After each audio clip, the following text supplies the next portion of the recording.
আরও একটি অনিবার্য বিপ্লবের জন্য প্রস্তুত থাকার আহ্বান জানিয়েছেন জামায়াত ইসলামীর আমির ও বিরোধী দলীয় নেতা ডক্টর শফিকুর রহমান। দুপুরে খুলনায় গণভোটের রায় বাস্তবায়ন, জনদুর্ভোগ নিরসন এবং দ্রব্যমূল্য নিয়ন্ত্রণ সহ বিভিন্ন দাবিতে 11 দলীয় ঐক্যের বিভাগীয় সমাবেশ এসব কথা বলেন তিনি।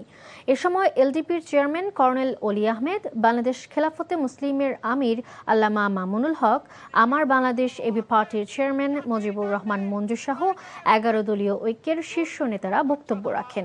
সমাবেশ ঘিরে কানায় কানায় পরিপূর্ণ হয় জেলার ঐতিহাসিক সার্কিট হাউস ময়দানে।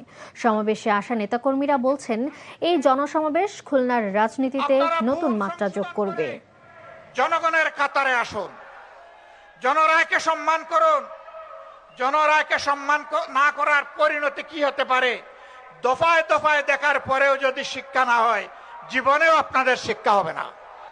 এই বিপ্লব কোনো দলকে ক্ষমতায় বসানোর জন্য নয়, কোনো আধিপত্যবাদের কাছে মাথা নত করার জন্য নয়, বরঞ্চ দুনিয়ার বুকে স্বাধীন সার্বভৌম রাষ্ট্র হিসাবে সম্মান, ইজ্জত, শক্তি, সাহস নিয়ে মাথা তুলে দাঁড়ানোর জন্য হবে আগামীর বিপ্লব।